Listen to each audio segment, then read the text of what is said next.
you go. Beer. Yep, here we Piss go. beer. Your piss is used to make this beer. There it is. Anything that comes out of an elephant's ass, I would expect to have a strong, bitter taste, you know? By the way, if you are, when you get done watching this show, which hopefully will be at the end and not in the next 5 Not at the minutes. beginning. Because you think, you know, obviously, So that'd be a travesty of people justice. sitting there, holy shit, I can't take another hour of this shit. You fucking kidding me? Holy cow. So, in any case, if you want to get some more Mike and Tim, on our channel, we have playlists. We have a new playlist called The Funniest and Best. Or the Best and Funniest, something like that. Yeah. And it's got like 10 bits in it, our 10 funniest bits, as recommended to me by other people. For other people, because other people will make the recommendation. They think it's funny. We might not necessarily.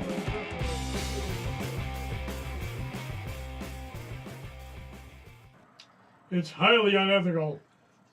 What were you talking about? I don't know. Oh, all right, good. So what we're going to do now is go to our strange beers. Here's the world's most potent beer. It's Brewmeister, and it's the world's strongest beer at 21% alcohol by volume. It's called Snake Venom. Yeah, well, the trouble with this crap is it probably cost you more than you know what the hell it What is. this crap is. Oops.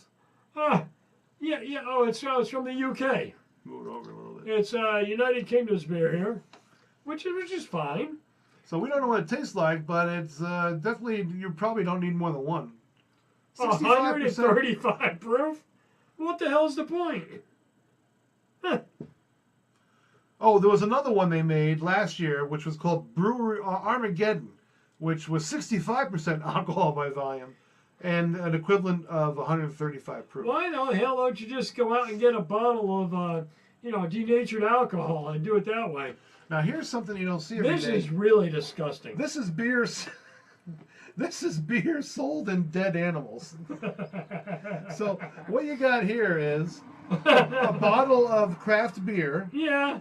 Presumably it tastes pretty good. Yeah. But it is sold and delivered inside a taxidermied dead stuffed animal. What is this? Like, what do they call this? The squirrel? They call this the squirrel special, or what the hell is going on? Well, it's either a squirrel or a weasel. Like either that or a It's a weasel. It's a weasel? I think it's a weasel, but it says, if you're looking for something with a nice blend of weirdness, yeah. And who isn't, a package certain to catch the eye of your guest, try getting your hands on Brewdog's The End of History. 50% alcohol by volume. Half of the bottle is alcohol. Yeah. Well, it's like moonshine mixed with a little water. Look at the price.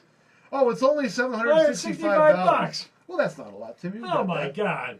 Oh, only 12 bottles were made. But it's a limited edition Belgian blonde ale. Oh, I mean, we're not talking about a dead squirrel stuffed with a bud. This is a limited edition Belgian blonde ale. Only 12 bottles were made, and they were all contained within the taxidermied bodies of either a squirrel or a weasel. I wonder if you could call up. I'd like a weasel, please. Sorry, we're all out of weasels.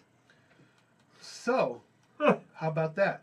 Now, the world's oldest beer recipe. Oh. Let's have a look at this. Hey. But before we do that, let's try this beer. I would be remiss if I didn't have a sip of this. So, some folks at home are saying, when are these guys going to do something funny? I'll be damned if I know. It's hard to say. You know what's really cool about this? This is really pretty. The Great Lakes Brewing Company. They keep things as authentic as possible. Ancient tools. And they made a very good brew out of this. All right, so I think it's great. It says humans have been brewing since around 9500 BC. Yeah. So first things first, apparently. You know, Stone Age tools and let's make next? Beer. Beer, yeah. Let's get the beer going here. Since we can't crack open a bottle of beer from the dawn of time, we have to make do with what we can. And now the oldest brew anyone has been able to replicate comes from a 5,000-year-old recipe found in Sumerian. This is beer. Found in Sumerian hymn to Ninkasi. Which, of course, everybody hums all the time. Oh, yeah, I do that all the time. So the beer was recreated as a joint experiment between archaeologists from the University of Chicago and brewers from the Great Lakes Brewing Company. To keep things as authentic as possible, which is nearly impossible, They used recreations of ancient tools and ceramic fermentation pots, and malted the barley on a roof and hired a baker to create a yeast source similar to the kind used in ancient times. They even refrained from using modern cleaning methods to clean natural bacteria that grow in pots. Right. So already we've got some beer here that is made in unhygienic conditions. It might be sour. Of course, well, that's the thing. It's got enough alcohol in it, so apparently... Well, depending on what particular rooftop they were brewing it on. Where is this being brewed? The University of Chicago? Rooftop is as rooftop does. Yeah. Let me just say that. They might have some, dirty stuff up there on top of the roof. But anyway, keep going. You mean like dirty magazines? Yeah, well, you never know. Keep going on. Let me see. So how did the experiment go? Well, researchers think they recreated the beer just right, but they found it was far too sour for modern day tastes and almost tasted more like vinegar than our modern beers. Now, speaking of modern beer, let me have a healthy sip of tonight's sponsor of our show. Not really. Orange Dream, the Otter Creek Brewing Company in Vermont. You'll notice this. The brewer hopes to give it another try because it tasted like vinegar. What if the people in ancient times thought vinegar was the way to go? Yeah, I mean, they would have thought, hey, vinegar, let me have some of that shit. Yeah. Shoot, damn, I need some vinegar. It's been a hard day in the fields. It's been a hard day in the fields. Breaking stones. I was going to say pounding stones. I was with the Pharaoh this afternoon. We're building Ramses Z543. So they're going to give it a try Yeah. with sweet additions from the period, like dates and honey. Yeah. To get some of the overwhelming sour flavor, to get rid of some of the overwhelming sour flavor. Like dates and honey. Now go to the old. So this is kind of like, maybe they'll get it done, but really, at this point, it's jack shit. I mean, why don't they brag when they've done it? You know what I'm saying? Yeah. Like these people here, they have made this orange fucking dream. It's ready to drink. Yeah, it's good stuff. It's good stuff. Absolutely. And it probably was made with modern cleaning equipment. It still tastes good. You know what the best part about it? It comes in cans. It's cheaper. Now, let's look at the world's. This. Here's the world's oldest intact beer. Yeah. Ancient brews that might not be all that appealing to modern taste. What about 200-year-old beers? That's great. After five bottles of beer were discovered in a shipwreck back in 2011. We take one down, we get into the ship, we take it up, we try it. Okay. I think that would be great. Now here's one of these weird yeast beers. Remember last year we did a video about a beer that was made with bacteria from a woman's vagina. It was a famous model. Apparently that makes it okay if it's a famous model. But anyway. Who the hell wants that? Here is another one of those type of beers, but instead of a vagina, we have something called beard beer. Ladies and gentlemen, I give you the beard beer. Rogue's Beard Beer, which they covered back in September. The beard of the brewmaster. The beer is created thanks to a beard. The beard of the company's brewmaster, John Mayer. They were looking for a new source of yeast when somebody joked that his beard might be a perfect place to grow yeast. Sure enough, the beard can grow yeast. And quite great yeast. In fact, created from over 15,000 brews, Mayer happened to be present for. Presumably the beard just sort of migrated into his beard and took up residence, kind of like lice, except not as itchy. What's that, like they brewed his pubes? Well, I mean, my God. Yeah, I'm sure there's some yeasty things going on between his legs, too, but does anybody really want to drink a beer made out of that? Why does somebody want a beard beer? Why does somebody want this? There are so many good beers around, from these kind of fruity things. Well, look at it this way. Strong stouts. Can you imagine this guy going home to his family? Hey, kids, check on the news. I can't cut my beard here for the next 6 months because I got this crap growing inside my beard here, and you notice kind of yellow and purplish colors. And I just got a feeling he might be a bachelor. It's just a feeling. Here's one of these special beers made from barley that's been to outer space. The most specialty beers in the world? Yeah. Oh, space barley. Space barley. You want a beer that's out of the world? Sapporo. Then you have two options. Sapporo, which is Japanese. You're right. Space barley, features barley that was on the International Space Station. or the ISS. The 2009 limited edition beer was released in 256 packs that sold for about $100 That's each. not so bad when you really think about it. Proceeds were used to support science. Yeah, that's a good idea. Yeah, it's a lot better than paying $765 for a dead squirrel with a bottle of beer sticking out of its mouth. Holy shit. Hey, when's the last time you Besides, you can get that anywhere. Yeah, you can get a roadkill squirrel out here, shove a bottle up his ass. I just drive down the road any day of the week and pick up a dead squirrel that's got run over. A roadkill Shove squirrel. a can of Bud in his mouth, you know, and hey, whoa, Yeah, you're all set. Hey, you want a can of Bud up the ass of a squirrel? Well, here, suck on this roadkill. Ah, that's exciting. Holy cow. You know, there's lots of the questionable sex shops out there. Questionable. That'll give you all kinds of kinky chocolate things for your, you know, powers that be. Here's beer that has been pre-digested by elephants. Why? You want to do elephant shit? Now, here's something you don't see every day. A beer that's been pre-digested by elephants. Yeah, what's it? What's this, a Sank Fallen? I am not drinking this beer. Okay, wait a minute.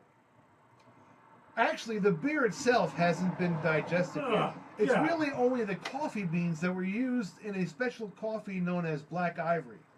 Rather than using civets to digest the coffee beans before they are processed, this coffee uses elephants. Then, once the elephants poop out the beans, it's made into coffee. And at that point, the coffee is brewed into Sankt Gallons Unkono Kuro. Reviewers say it is actually quite delicious with a strong bitter taste. Well, anything that comes out of an elephant's ass, I would expect to have a strong bitter taste, you know? Yeah. But surprisingly followed by a wave of sweetness and a mellow body. Yeah, here's the deal. What they don't tell you about that beer is the number of diseases that the reviewers got from drinking this shit. What the hell is this shit? This label, there's an elephant on one side, a mug of beer on the other side. Yeah, no, they show you the There's an progression. Atari controller here. Yeah. This is... I wonder if they have to follow the elephants around at the zoo, but they, for like, say, a month and a half, all the elephants get are beans to eat. And they go around and scrape it up. I stopped reading at strong bitter taste. Of course it tastes like shit. It just came out of an elephant's ass. Oh my god. Oh, wait a minute. Unfortunately, limited edition bottles were only sold what? A most child-friendly beer. The most child-friendly beer. What are you fucking kidding me? Hello Kitty has a series of fruit-flavored brews, adorned with a cute mascot. Oh, for the love of They come with Christ. sweet flavors like peach, passion fruit, banana. Oh, that's disgusting. Well, there's pizza beer, maple bacon coffee porter, voodoo donut chocolate peanut Rocky butter banana ale. Mountain oyster stouts? What are you out of for kids? Yes, that's right. Rocky Mountain Oyster Stout. Beer from bull testicles. Really? 3 per barrel. Oh, to be precise. Oh, three of them per barrel. That's important because who the hell wants, beer with only 1 ball per barrel? 1 ball per barrel ain't enough for me. One might sound good. Oh, every barrel, has a ball, a bull ball in it. Who the hell That's wants not enough. that? Obviously not enough. What, you got Stout. 1 ball per barrel? That's not going to do it. Here's an oyster stout, which is a different kind of oyster. It's brewed with actual oysters shucked directly into the brew tank for that silky, salty finish. That might not be bad. It's something fishy about this beer, if you ask me. Piss. Oh, here you go. Nerd. Yep, here we Piss go. nerd. Your piss is used to make this beer. There it is.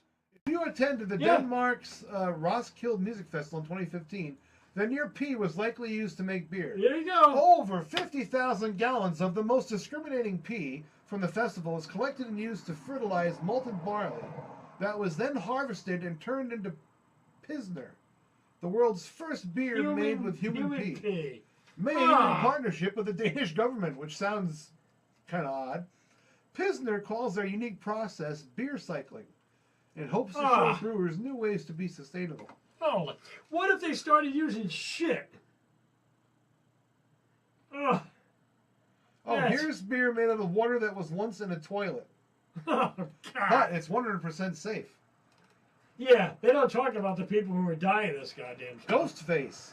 Ah, Ghostface Killer by Twisted Pine. With the goal of making the spiciest beer in the world, Twisted Pine's Ghostface Killer uses 6 different kinds of ultra-hot peppers, including one of the world's spiciest, the ghost pepper. yeah, that's probably okay. There's no way in hell Here's my favorite coming up.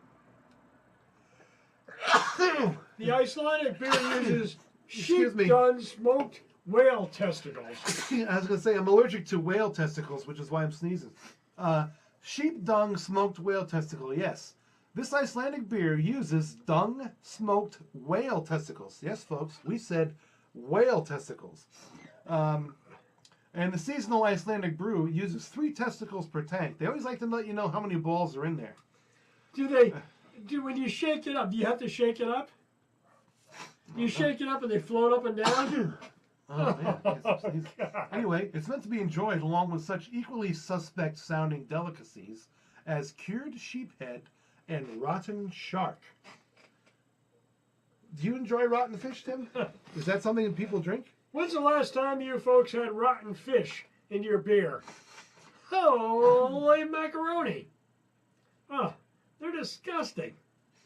There's a birdie. Anyway, they're like sheep dung, bull balls, shit, piss, and anything else you could think, elephant dung or elephant shit, anything else you could possibly imagine, they're sticking in beer now, and you are going to buy this stuff and drink it for That's right. $100 a six-pack. And Are you out of your fucking mind or listen, what?